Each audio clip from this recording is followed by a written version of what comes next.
नहमदुहु व नुसल्ली अला रसूलिहिल करीम। बिस्मिल्लाहिर्रहमानिर्रहीम। वफाक मदारिस अल अरबिया पाकिस्तान और मजमाउल उलूमुल इस्लामिया मौलाना फजलुर रहमान साहब और मुफ्ती अब्दुर रहीम साहब के दरमियान इख्तिलाफ़ात आज कल सबसे बड़ा मौजू है। इस पे मुख्तलिफ़ हवाले से बातें हो रही हैं, लेकिन सबसे बड़ा जो सवाल है वो ये है कि इन बड़ों के इख्तिलाफ़ के दरमियान हम जैसा कारकुन क्या करें, हमारा क्या किरदार होना चाहिए, हमने क्या करना है, क्या गुफ्तगू करनी है, क्या रद्द अमल देना है। इस पे मैं बात करूँगा, लेकिन इससे पहले मैं एक गलत फहमी का इजाला करना चाहता हूँ। वो गलत फहमी ये है कि अक्सर लोग ये समझते हैं कि इस इख्तिलाफ़ के अंदर पहल मौलाना फजलुर रहमान साहब ने की है, और वो ये समझते हैं कि पेशावर में इसराइल मुर्दाबाद कॉन्फ्रेंस में मौलाना फजलुर रहमान साहब दामद बरकातहुमुल आलिया ने मुफ्ती अब्दुर रहीम साहब के ख़िलाफ़ सख्त अल्फाज इस्तेमाल करके इस इख्तिलाफ़ को हवा देने में पहल की है। लेकिन ये बात बिल्कुल गलत है, और कायदे मिल्लत इस्लामिया मौलाना फजलुर रहमान साहब बदकिस्मती से इस हवाले से गलत फहमी का शिकार रहे हैं कि अक्सर उनकी ज़ात प्रोपेगंडे का शिकार हो जाती है। बहुत से काम ऐसे होते हैं जो मौलाना ने किए नहीं होते, लेकिन लोग गलत फहमी की वजह से, उनके ख़िलाफ़ प्रोपेगंडे की वजह से बहुत से काम उनके सर थोप दिए जाते हैं। इसी तरह यहाँ भी यही है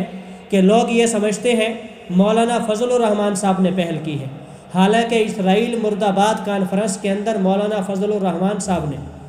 जामियातुर रशीद और मुफ्ती अब्दुर रहीम साहब के हवाले से जो सख्त अल्फाज इस्तेमाल किए हैं, इसकी ज़िम्मेदारी मौलाना फजलुर रहमान साहब पर नहीं है, इसकी ज़िम्मेदारी मुफ्ती अब्दुर रहीम साहब पर है, और पहल मुफ्ती अब्दुर रहीम साहब ने की है।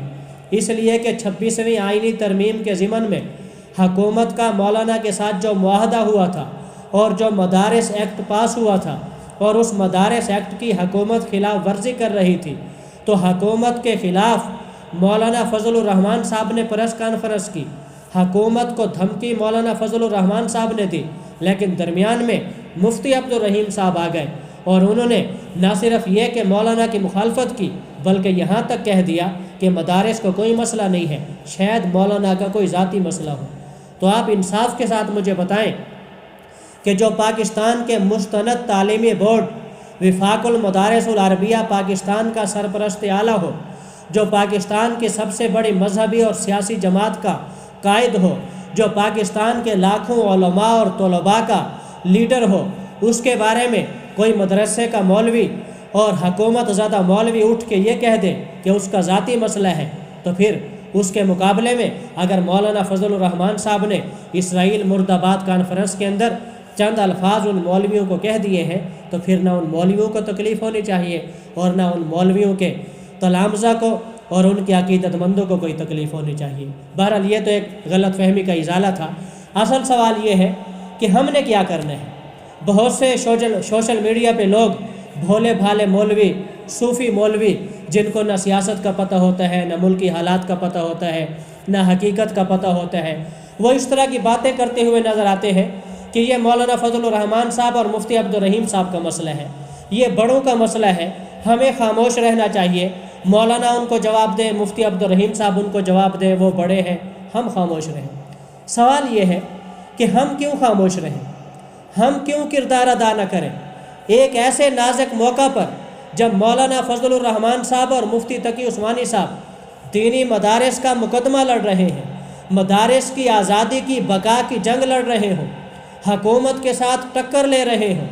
हुकूमत तारीख़ पाकिस्तान की सबसे बड़ी बदअहदी कर रही हो, मुआहदा की मुखालफत कर रही हो, और मौलाना फजलुर रहमान साहब, मुफ्ती तकी उस्मानी साहब विफाक और जमीयत वाले अपना सर हथेली पे रख कर हुकूमत की आँख में आँख डालकर बात कर रहे हो, हुकूमत के ख़िलाफ़ बात कर रहे हो, दरमियान में एक मदरसे का मौलवी आकर मौलाना फजलुर रहमान साहब के ख़िलाफ़, विफाक के ख़िलाफ़ बात करे, और हमें कोई कहे कि ये बड़ों का मामला है। क्यों भाई बड़ों का मामला है? क्या मौलाना फजलुर रहमान साहब और मुफ्ती तकी उस्मानी साहब मेरे मदरसे की जंग नहीं लड़ रहे, मेरे मुस्तकबिल की जंग नहीं लड़ रहे, میرے دین کی اور آزادی کی جنگ نہیں لڑ رہے، اگر وہ میرے آزادی کی بات کرتے ہیں، میرے مدرسے کی آزادی کی بات کرتے ہیں، میرے مدرسے کے وکیل بن کر وہ حکومت کے ساتھ لڑ رہے ہیں، تو پھر میں کیوں مولانا فضل الرحمان صاحب کو اکیلا چھوڑوں؟ کیوں مفتی تقی عثمانی صاحب کو اکیلا چھوڑوں؟ مفتی عبدالرحیم صاحب، طاہر اشرفی صاحب اور اس جیسے دوسرے درباری مولوی اگر مولانا فضل الرحمان صاحب اور مفتی تقی عثمانی صاحب کے مقابلے میں آئیں گے تو میرا دینی فریضہ ہے، میرا قومی فریضہ ہے، میرا مذہبی فریضہ ہے کہ میں مولانا فضل الرحمان صاحب اور مفتی تقی عثمانی صاحب کا وکیل بن کر، ان کا کارکن بن کر، ان کے شانہ بشانہ کھڑے ہو کر ان درباری مولویوں کا مقابلہ کروں اور ان کے اعتراضات کا جواب دوں۔ اس لیے یہ بات بالکل غلط ہے کہ یہ بڑوں کا معاملہ ہے، یہ بڑوں کا معاملہ نہیں ہے، پاکستان کے تمام دینی مدارس کا معاملہ ہے، پاکستان کے تمام علماء اور طلباء کا معاملہ ہے، اور اس نازک موقع پر مولانا فضل الرحمان صاحب اور مفتی تقی عثمانی صاحب کو ہم نے اکیلا نہیں چھوڑنا، بلکہ ہر طالب علم، ہر مولوی، ہر عالم دین، محدث، مفکر اور خطیب کی ذمہ داری ہے کہ اس موقع پر وہ مولانا فضل الرحمان صاحب اور مفتی تقی عثمانی صاحب کے موقف کی حمایت کریں۔